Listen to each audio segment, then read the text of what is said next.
ขอมาหลายเนาะเกี่ยวกับการเทรดกราฟของ TRX ทุกคนเนาะมาเดี๋ยวมื้อนี้เดี๋ยวค่อยจะมาเทรดเก็บกำไรเนาะกราฟ TRX นำกันทุกคนเนาะออร์เดอร์แรกนี้เข้าไปแล้ว10เหรียญเนาะออร์เดอร์ซื้อขึ้นไปหลักๆแล้วเนาะสำหรับการเทรดนำกราฟ TRX ทุกคนเนาะเราจะเทรดส่วนสีแท่งเทียนถ้าว่าแท่งเทียนเราถ้าเป็นแดงเราจะกดซื้อเนาะเป็นเขียวเราจะกดขายส่วนหลายเนาะมันจะได้ผลในช่วงที่มันเป็นแท่งเทียนสลับเด้อทุกคนเด้อเดี๋ยวมาเบิ่งนำกันว่าออร์เดอร์แรก จะเป็นจังใดโอเคออร์เดอร์แรกพลาดไปเสียแล้วคูณเงินเนาะถ้าว่าเราเสีย10มันจะคูณเป็น20เนาะมาเอากำไรจาก100เหรียญเอา100เหรียญพอเนาะสำหรับรอบนี้เนาะถามว่าต้นทุนของเรา1,000เหรียญเนาะเราเอา100เหรียญนี่ก็อยู่ระหว่าง10%ทุกคนเนาะหลักๆแล้วเราต้องมีงบในการคูณเงินเด้อเนาะไผที่คิดว่าเอางบ1เหรียญ2เหรียญมาสร้างกำไรนี่ค่อยคิดว่าเป็นไปได้ยากเนาะจะมีโอกาสเสียเงินเนาะโอเค ออร์เดอร์นี้ซื้อขึ้นไปนะ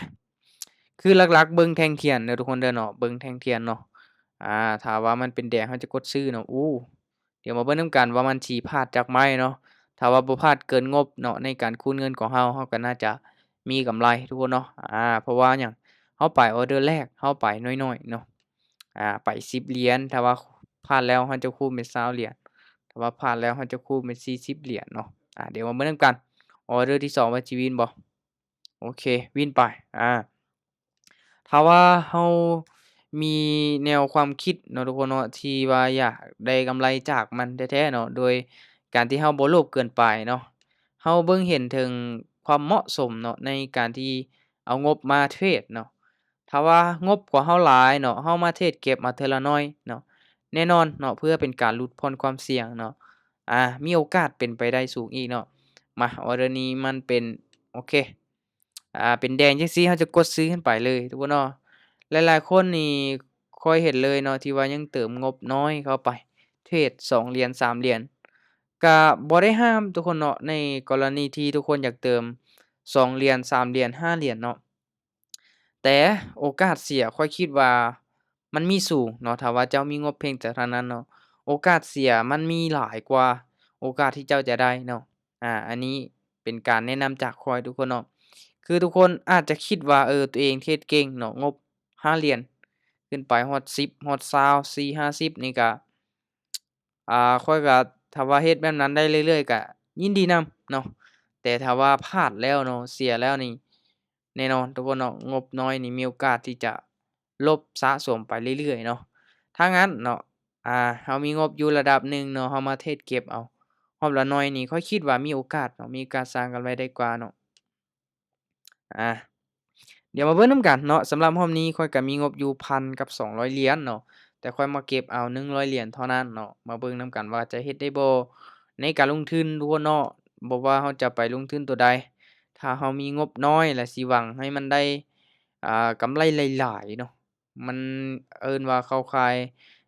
ในค่อนข้างที่ว่าการพนันเลยทุกคนเนาะตัวอย่างเราซื้อเลข1,000 2,000 3,000หวังที่จะได้300-400ล้านโอกาสที่เราจะได้น่ะ มันมีน้อยมันมีน้อยหลายเนาะค่อนข้างที่จะน้อยแท้ๆเนาะอาโอกาสที่เราจะเสียนี่มีหลายกว่าทุกคนเนาะมันจะเป็นประมาณนั้นเนาะแต่ว่าเราเอางบ100เหรียญมาเก็บเอาเนาะ5เหรียญ10เหรียญก็คิดว่ามีโอกาสเป็นไปได้เนาะแต่หลักๆแล้วการเดินเงินสำคัญเด้อข้อยพลาดไปแล้วเนาะ2ไม้เนาะออร์เดอร์นี้ก็ควรจะคูณเป็น40ออร์เดอร์นี้มันเป็นแดงเนาะค่อยกดซื้อเลยเป็นแดงค่อยกดซื้อเลยเนาะ แต่หลักๆแล้วนี่ถามว่าช่วงนี้มันค่อนข้างที่จะงามเนาะสลับคักบ่นี่บ่ปานใดเด้อเนาะบ่ค่อนข้างที่จะสลับปานใดหลักๆแล้วการเทรดในกราฟของ TRX เนาะมันบ่ได้ใช้ Indicator ตัวใดเลยทุกคนเนาะอาแต่ว่าถ้าว่าไผที่ยังบ่ฮู้ว่าสิเอา Indicator ออกมาแต่ไสเนาะไผที่เป็นมือใหม่ทุกคนเนาะให้ทุกคนเห็นบ่ FX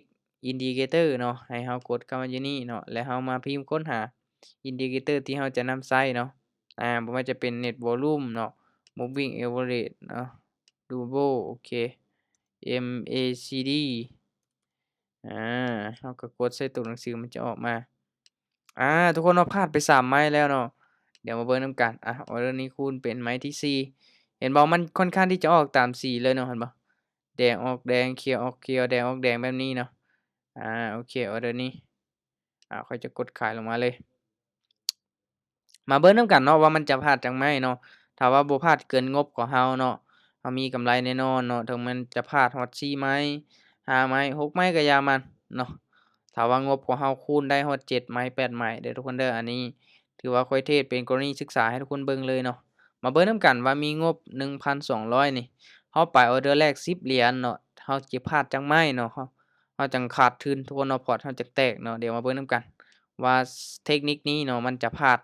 เกินงบของเราบ่เนาะตอนนี้พลาดไปแล้ว4ไม้ทุกคนเนาะพลาดไปแล้ว4ไม้ค่อนข้างที่จะออกตามสีเลยเนาะเห็นบ่ออกตามสีเลยมาแต่ว่าเราก็ยังเชื่อมั่นเนาะโอเคออร์เดอร์นี้160เหรียญ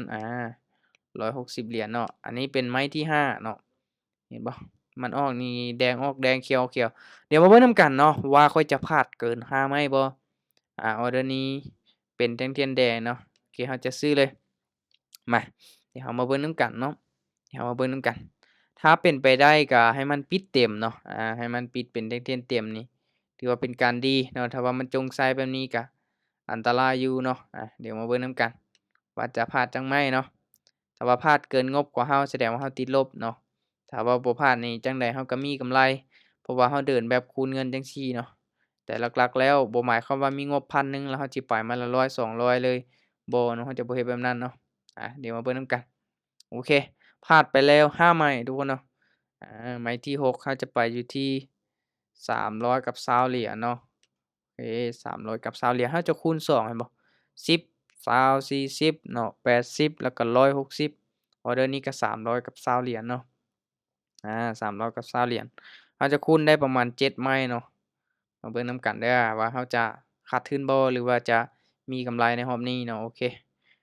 ซื้อขึ้นไปออร์เดอร์นี้ จงใส่ไปค่อนข้างที่จะยาวเลยเนาะมาเดี๋ยวมาเบิ่งนำกันถ้าว่าเราบ่พลาดไม้นี้เนาะก็จะมีกำไรออร์เดอร์นี้น่าจะเป็นออร์เดอร์ที่6ในการคูณเงินเนาะออร์เดอร์ที่6เดี๋ยวมาเบิ่งนำกันถ้าว่าพลาดไม้นี้เนาะไม้ต่อไปก็อาจจะเป็นไม้สุดท้ายเนาะถ้าว่าเราพลาดก็แสดงว่าเราติดลบไปเนาะทุกคนเนาะเดี๋ยวมาเบิ่งนำกันโอเคตอนนี้ก็รอลุ้นอยู่ก็มาลุ้นเบิ่งนำกันเนาะว่าออร์เดอร์นี้ มันจะเป็นจั่งใดโอเคอ่าถือว่าพลาดไปทุกคนเนาะโอเคไม้สุดท้ายเลยเนาะเดี๋ยวมาเบิ่งนำกันค่อนข้างที่จะออกตามสีงามเนาะสำหรับทรงนี้ถ้าว่ามันออกตามสีมันจะออกตามสีเรื่อยๆเนาะถ้าว่าสวนสีมันจะออกสวนสีเรื่อยๆเนาะเดี๋ยวมาเบิ่งนำกันออร์เดอร์นี้โอเคเราจะรอท่าเบิ่งในตอนท้ายเนาะว่ามันมีการเปลี่ยนแปลงบ่เราจะกดตอน2วิสุดท้ายเนาะซูมเบิ่งแทงเที่ยงโอเคขาย อืมโอ้แต่ว่าลงมาแดงเนาะลงมาแดงมาลุ้นไปนำกันทุกคนเนาะออร์เดอร์นี้ถือว่าเป็นออร์เดอร์สุดท้ายล่ะถ้าว่าพลาดก็แสดงว่าเราติดลบไปเนาะถ้าว่าวินเราก็มีโอกาสที่จะคูณเงินไปต่อเนาะแต่ว่าเราจะอาจจะขาดทุนไปเล็กน้อยเนาะอาจจะบ่ได้ต้นทุนเนาะอาจจะบ่ได้ต้นทุนแต่ว่าเราจะปั้นขึ้นไปใหม่อาปั้นขึ้นไปใหม่ทุกคนเนาะโอเคออร์เดอร์นี้น่าจะบ่มีปัญหาเนาะน่าจะมีกำไรอยู่โอเควินเห็นบ่จากที่ต้นทุนของเรา1,200ตอนนี้ยังเหลืออยู่ที่1,100กับ29เหรียญเห็นบ่ทุกคนเนาะนี่แหละการเดินเงินเนาะเป็นสิ่งสำคัญหลายเด้อทุกคนเด้อเนาะคลิปนี้ก็โอ้ข้อยก็บ่คิดว่ามันสิพลาดฮอดขนาดนี้เนาะแต่สุดท้ายมันก็พลาดทุกคนเนาะมาวินไม้ที่7ทุกคนเนาะวินไม้ที่7มาเดี๋ยวเราจะเริ่มไปออร์เดอร์ละ40เลยเนาะบาดนี้เนาะโอเคขายอ้าว ออร์เดอร์นี้เดี๋ยวมาเบิ่งนำกันเนาะเราจะเริ่มไปออร์เดอร์ละ40เลยบาดนี้เนาะเดี๋ยวมาเบิ่งนำกันว่าเราจะพลาดประมาณ5ไม้บ่เนาะเราจะการันตีไว้เพียงแต่5ไม้เด้อเนาะแต่ว่าบ่พลาดฮอด5ไม้บัดนี้เรามีกำไรแน่นอนเนาะเดี๋ยวมาเบิ่งนำกันตอนนี้นี่เราเดินงบน้อยนี่แน่นอนเนาะเราจะคูณได้ฮอด7ไม้แต่ว่าเดินไม้ละ40นี่จะคูณได้เพียงแต่5ไม้เนาะเราจะได้แต่5ไม้เด้อโอเคออร์เดอร์นี้พลาดไปเนาะเพราะว่าตอนท้ายมันมีการเปลี่ยนแปลงออร์เดอร์นี้เราจะคูณไป80เนาะเพื่อเป็นการบ่ซัดซ่าเสียเวลาทุกคนเนาะแล้วก็คลิปนี้บ่ยาวจนเกินไปเนาะค่อยเทรดแบบสดๆเรียวๆเลยเนาะเดี๋ยวมาเบิ่งนำกันสำหรับออร์เดอร์นี้เนาะเราจะเบิ่งตอนท้ายเนาะตอนท้ายกราฟ TRX ทุกคนเนาะถ้าว่าไผมีงบน้อยบ่แนะนำให้เทรดเนาะ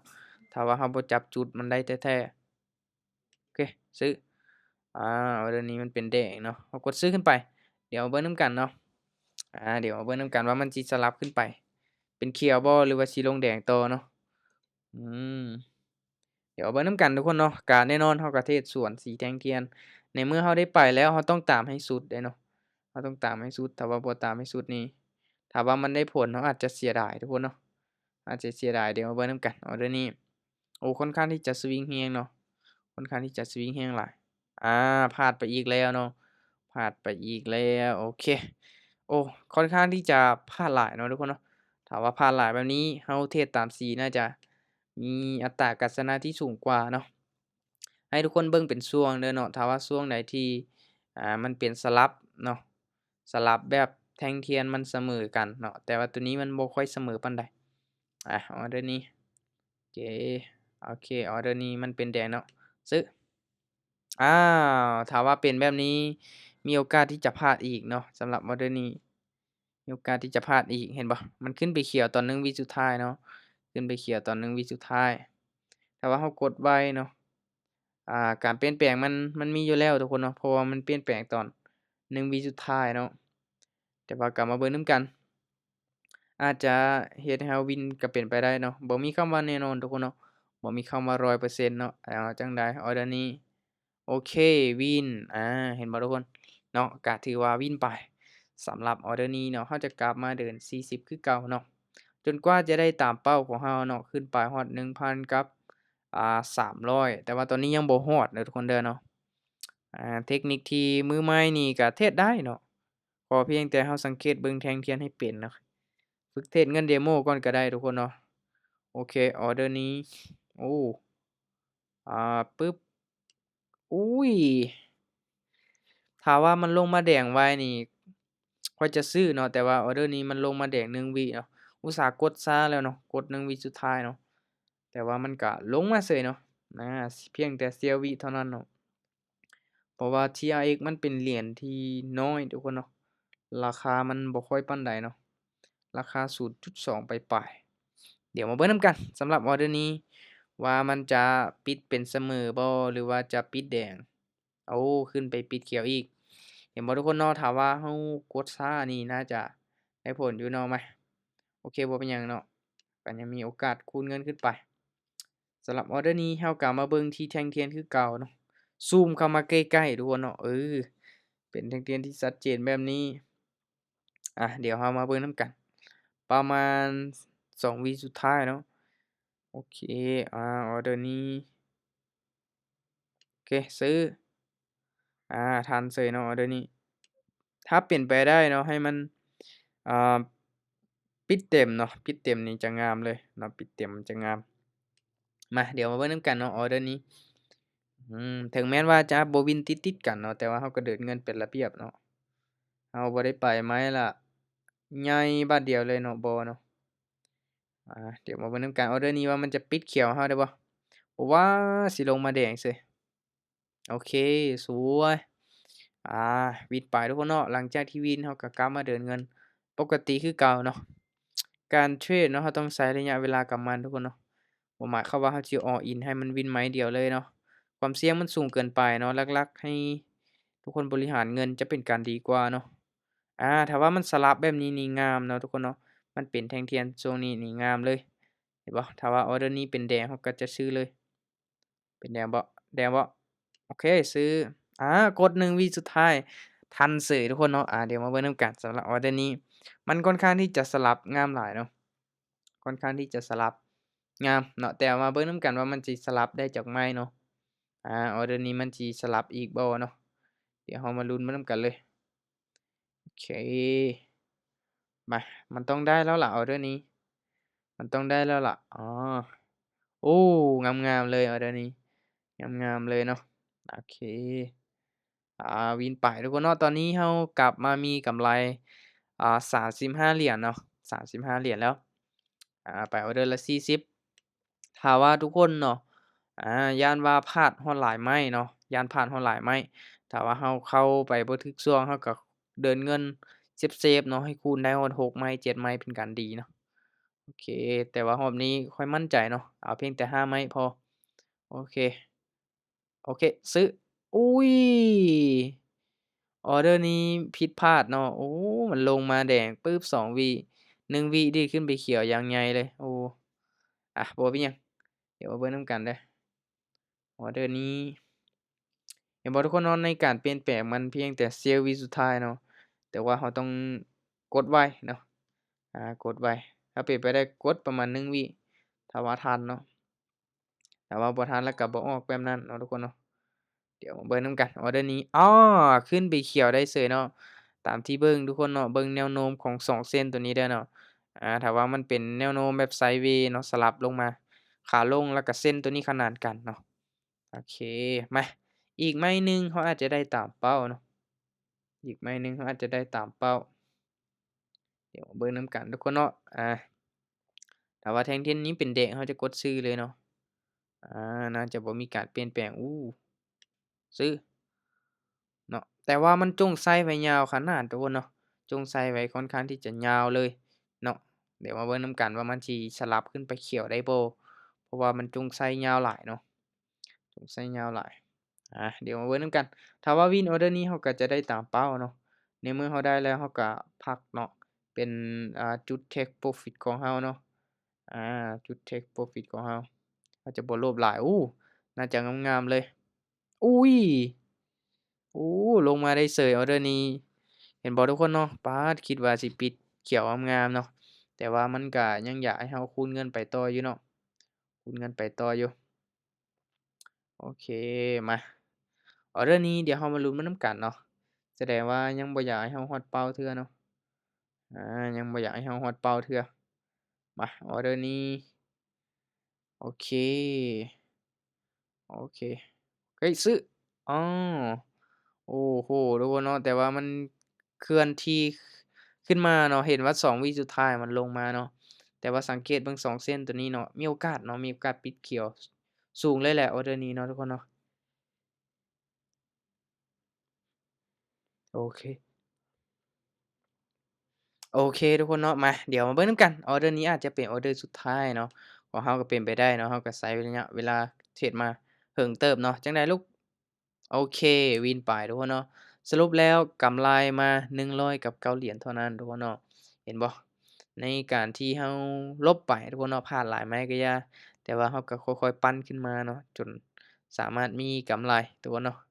โอเคทุกคนเนาะสำหรับแนวทางการเทรดกราฟของ TRX เนาะ และการเดินเงินให้เป็นระเบียบเนาะการที่เราคำนึงถึงต้นทุนของเราว่าคูณได้จักไม้เนาะถ้าว่าต้นทุนเรา10เหรียญเด้เราสิเดือนไม้ทำอิฐไปเท่าใดเนาะเพื่อที่จะคูณให้มันได้ฮอด6-7ไม้แบบนี้เด้อทุกคนเด้อถ้าว่าทุกคนมีงบน้อยและอยากได้กำไรจากมันหลายๆอันนี้ข้อยว่ามันเสี่ยงจนเกินไปเนาะ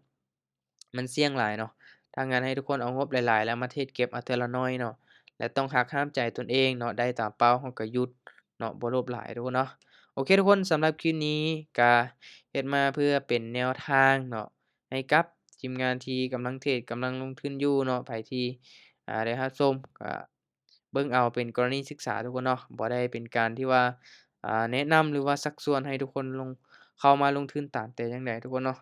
ก็ย้ำว่าทุกๆการลงทุนมันมีความเสี่ยงเนาะ ถ้าว่าทุกคนอยากเข้ามาศึกษาอยากเข้ามาลงทุนก็ต้องได้ศึกษาเบิ่งหลายๆเนาะหลายอย่างเนาะให้เรามีความรู้ที่แท้จริงเนาะเรายอมรับความเสี่ยงได้เราจึงค่อยเติมเงินจริงเข้าไปลงทุนเด้อทุกคนเด้อเนาะสำหรับตัวนี้และสำหรับใครที่ว่าอยากศึกษาอยากเรียนรู้เนาะหรือว่ามีหยังอยากปรึกษาข้อยก็สามารถที่จะทักมาปรึกษาได้ทุกคนเนาะยินดีให้คำแนะนำเนาะยินดีให้คำปรึกษาเด้อโอเคสำหรับคลิปนี้ก็ถือว่าขอบใจทุกคนที่ ได้รับชมทุกคนเนาะเอาไว้เดี๋ยวคลิปต่อไปเดี๋ยวจะมาแชร์เทคนิคความรู้ดีๆเกี่ยวกับการเทรดให้อีกนะทุกคนเนาะอย่าลืมกดไลค์กดแชร์กดติดตามไว้ด้วยทุกคนเด้อโอเคบ๊ายบายทุกคน